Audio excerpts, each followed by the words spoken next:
Hello guys, welcome back to the channel. My name is Valentine. Today I will be taking you through a simple CV that landed me the role as a senior care assistant in the United Kingdom. It's very simple. Always just keep this in mind as KISS, K-I-S-S. Keep it simple. So first of all, we would like to look at what CV is. CV actually is something that talks much more about you, something that introduces you or talk to your potential employer about you whilst you are not there. It needs to be accurate, it needs to give all the information about you. It needs to be simple, as I said earlier.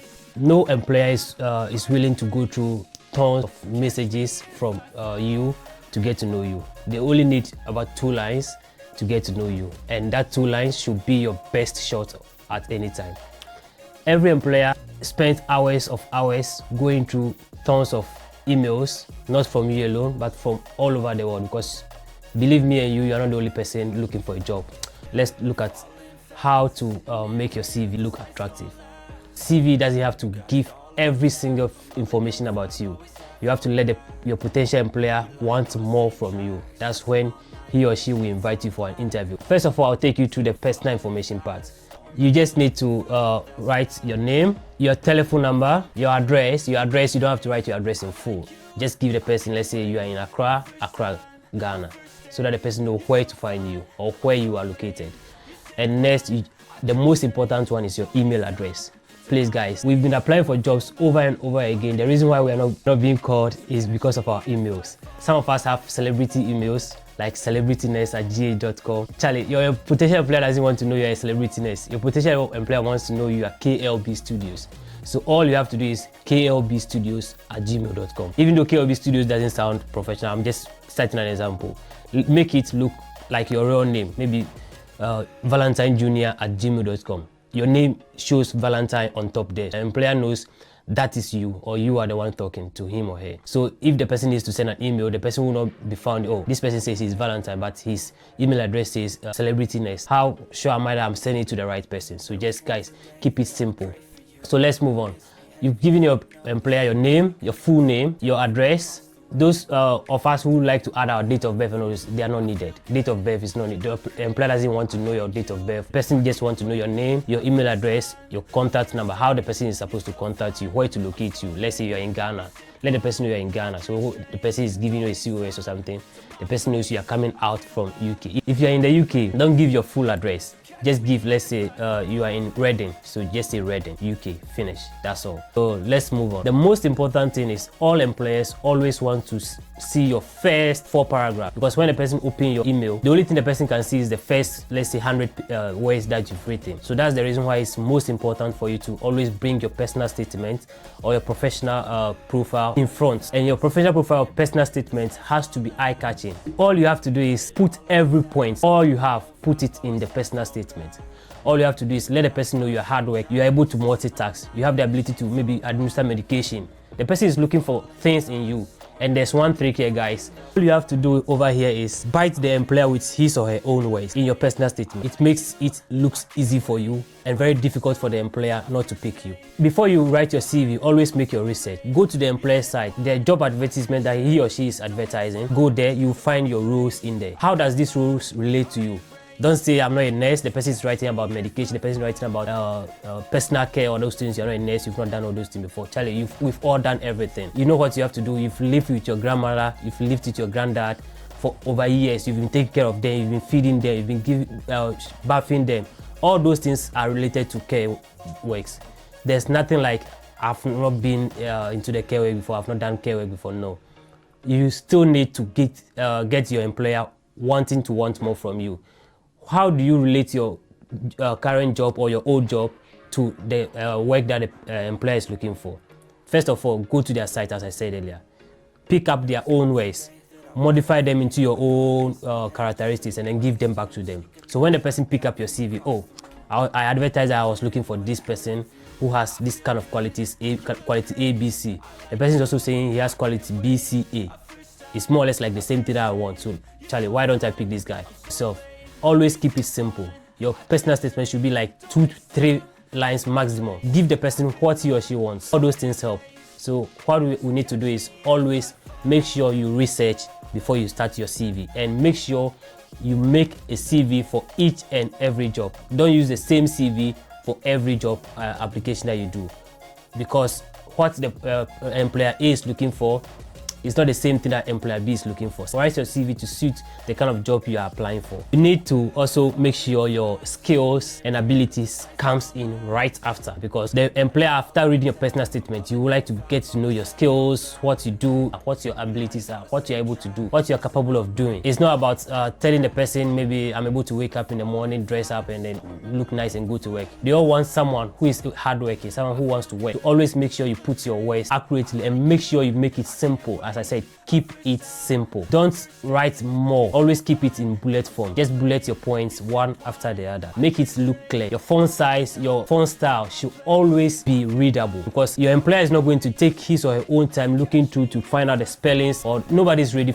to do that. All you have to do is keep it clean and clear. Let the employer just get to, and then always try to highlight the points that you feel like are most important. Make the font size 1 point a bit bigger than the other, so the employer will be like, okay, that's 1 point for me, that's 1 point. So it catches the employer's eye. And everything that you do, keep it simple. That's all I can say. CV doesn't have to be 3, 4, 5, 6 pages. Nobody is going to take his or her time to go through all those things, because you need to let the employer know you know what you are doing. One thing about CV also is always make sure you read over your CV, read over, check the spelling mistake, check your grammatical errors, because every employer is also looking for those things, because they want someone who is very responsible, someone who is very concerned about what they are doing. So if you write your CV and your CV is full of mistakes, guy, I don't think any employer will want someone who always makes mistakes at his workplace. So guys, read it over and over again. Even if it's possible, get a third person to come and read through your CV for you, and then before you send your CV, don't just write your CV and be in a hurry and then send it. The rest can come in your educational background. You need to put your educational background also as well, because the person needs to know, is this person educated? Is this person I'm talking about, is the person able to do the thing? Put your educational background in and start from your recent educational background. Let's say you've been to nursing training college. All you need to do is put your nursing first, because nursing with care much more easier. So try to summarize everything, try to paraphrase everything into your CV, your first page, and make it look simple and nice. Another thing about CV too is don't make it too colorful. Don't make it too colorful, because I've seen some people are always trying to make their CV look presentable, look nice, look colorful, because they are graphic designers, they are editors, those things are not needed. Make it black and white. Bolding what you want the employer to know, like your name, your address, your number. That's the most important thing. Make it bold. Just make it look presentable and nice. Let the person be able to see what he or she is doing. Your CV should contain your name, your address, your telephone number, and your email address. That's the most important thing. The rest doesn't matter, whether you are married, whether you are single. And then one thing about UK employment is we have a mandatory training for care workers. All these mandatory trainings are listed. You can find some on Florence Academy, Grey Academies. There are academies that take you through all these mandatory care workers training. You need to have all these trainings. Even though some employers who employ you and let you train with them, others also want someone who has already trained, because they want the person to start work as soon as possible, because they don't want the person to come and start. Because that's why I said earlier, your experience is also most important. How are you going to, before you apply for jobs, make sure you do your assessment very well. You find things that the employer will be needing. So always make sure you have your mandatory trainings. Your mandatory trainings can sometimes be like first aid skills, or infection prevention and control, medication supporting and assistance, lone worker, because most of these employers, you will be working alone. And so all you need to do is make sure you have all these trainings, and the trainings are going to teach you everything that you need to know. CVs, always make your research. Go to the employer's site. The employer will let you know the job that you are coming to, your job description. So your job description, you don't have to write all the trainings in it, because you need to go to the person's site, search on what the person actually does. Is the care home you are going, is it a dementia home? Is it maybe just a residential home that have a lot of conditions in it? Is it a nursing home? What are you going to do there? So all those things needs to relate with your trainings that you are telling the employer that you have. So always make sure you put your roles in it. Don't just write, I work in KLB Solutions from 2001 to 2010. The employer doesn't want to know that. Fine, he wants to know where you work, but he wants to know what you were doing or what your roles were in that job. So always make sure your roles as well comes. After your work experience, you can then put your educational background. Your educational background is, so if the employer picks your statement, he likes your statement, he likes how you present your things. What you do is you just scroll down to the last end to check your educational background. Are you educated? How well are you presenting yourself? Is it someone who wrote all these things for you, or did you write it yourself? So you need the person to know your educational background. As I said, always make sure you put your educational background. The most most recent ones first. If you are a university graduate, put it first. If you are an SHS leaver, put it first. Even if you are a junior high school leaver, put it first. Make the employer know that you've been or you have a formal training. You have been educated. You know, you understand and know English. You know what you are doing. Let your employer understand every single thing that you do yourself.